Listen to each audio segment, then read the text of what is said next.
Chinese, Kenyan, you know, he represents the melting pot, which represents alchemy. That's the whole thing, alchemy.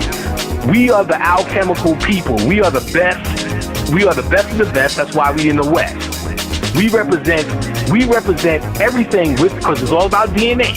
It's all about DNA. That's the Akashic record. So we represent everything that this world had to offer as a form of sucking it in and transforming. Same way you get chicken pox once and you never get them again, because you have now sucked in that poison, or the measles, never get them again. You sucked in that poison and you became immune to it. So by us becoming immune to this Holocaust, we never have to go through it again. We're now immune to this situation, and that's actually how you learn. That's actually how you transform. Eddie Murphy, I've never tied my shoes. I don't know what that means. But then for him to transform, he understood he had to go through something, which is the same thing as the Prince and the Pauper or Buddha. He had to go walk amongst the people. So he mopping floors at McDowell's. That ain't nothing but us. Arsenio Hall represented semi-consciousness. I want to go home. Take it and let's go. I know where I'm from. He's like, no, I'm supposed to be a poor man down here. I'm supposed to be an ordinary African student. So he understands this is almost a scam for us. This is almost a way to get something, which is just another part that's missing, represented by the actor who played Lisa. So we only get another part that's missing to us through this thing. So we spiritually, you interpret it by world events, what they represent more than what they're actually doing. If you sat down and told him to Obama, he's like, whatever, you know, he really wants to save America probably. Mm-hmm. But ultimately, as a person who knows spirit, as a person who's conscious, you're supposed to be reading these things for definition. So the definition is, you know, you ain't supposed to superstar no Negro like that. You know what I mean? You know, you ain't supposed to superstar no Negro like that. You know, see, we really have to understand that it's really out of their control. We just think that they doing something. They building these stadiums for them. We never would even consider, and we call ourselves gods and goddesses, never would even consider that, damn, their backs against the wall, and now they gotta build this Negro stadium, because nothing else will do.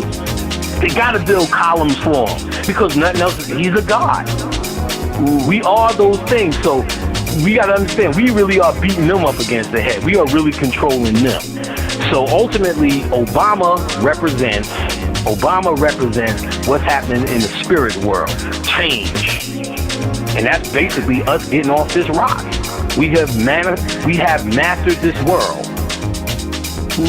Okay. Now getting back into the ritual, you know.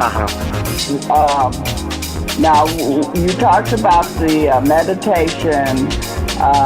What about tell us about, you know, the different rituals, the candles. I mean, a lot of people say, well, who do I call on? I don't know. I'm so used to saying God and Jesus. You know. Oh, right. Okay. All right.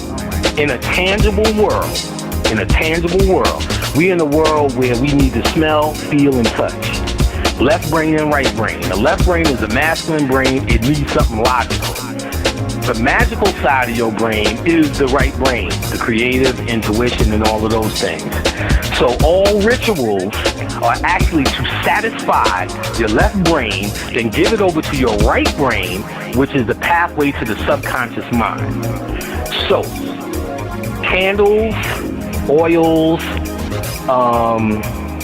statues, those particular methods, rituals, those particular methods are methods into altering your consciousness as well, and then tapping into the subconscious mind. So what you would need, and I got a couple of books that people can get.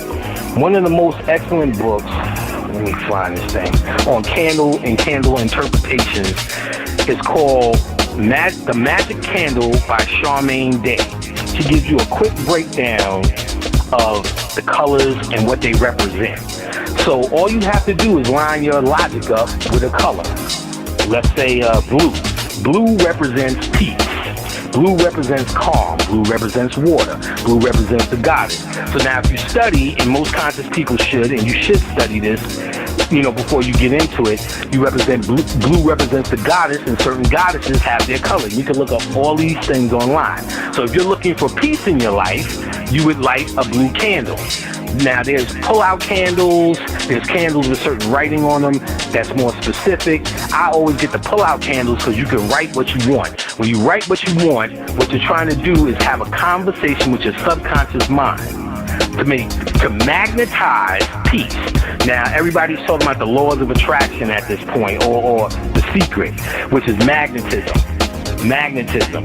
So any ritual or any magic is about magnetism. Pulling what you want, or pushing away what you don't want. Positive and negative polarity. So the candles become a way to light your wish and become a way to talk to start a stream to the spirit world with the actual fire. So when you light this candle, what you're doing is projecting the energy into the candle. The first thing you do, that's why they would say, well, use an oil on the candle, because that's how you get hands-on. Now, the oils are usually made from herbs, and there's plenty of books on herbs. One of the best ones is the Encyclopedia of Magical Herbs by Scott Cunningham. Gives you a breakdown of every herb, and you can get these herbs, make your own oil. Or there's a book, let me find it, Helping Yourself with Magical Oils from A to Z by Maria Solomon. And it'll give you the every oil, and all this is our stuff, has been mapped to the spiritual frequency. Everything down here in nature also has a spiritual frequency. So even though we use cinnamon on cookies, cinnamon is also used to be burned to clear out any spirit, the same way as frankincense and myrrh. So once you know that, then you understand, well, if cinnamon is to project low spirits, which people may call evil spirits, lower spirits, to up your vibration or frequency, you can take a bath in it, you can eat it with the intent. If you just eating it, then you didn't program your mind to deal with it magically. You're just doing it mundanely, and then because of your melanin, because of you programming your melanin will follow you, and it just becomes cinnamon. Once you understand its intent, you can program that cinnamon to become magical, or to do its magical aspect of itself. So you can take a bath in cinnamon. You can put cinnamon on a candle, and when it burns, or burn it on charcoal to clear away lower spirits. So the candle, lighting this candle, based upon your intention, starts a line, or it creates a point for whatever it is you want. Technically, it's in your DNA. Most people say, well, whatever you want in the universe. But technically, really, it's actually in your own DNA. This is a holographic universe. Every thought, every question you have, you create a vortex in your mind and send light out. Every thought is a light, and then it returns to you an answer.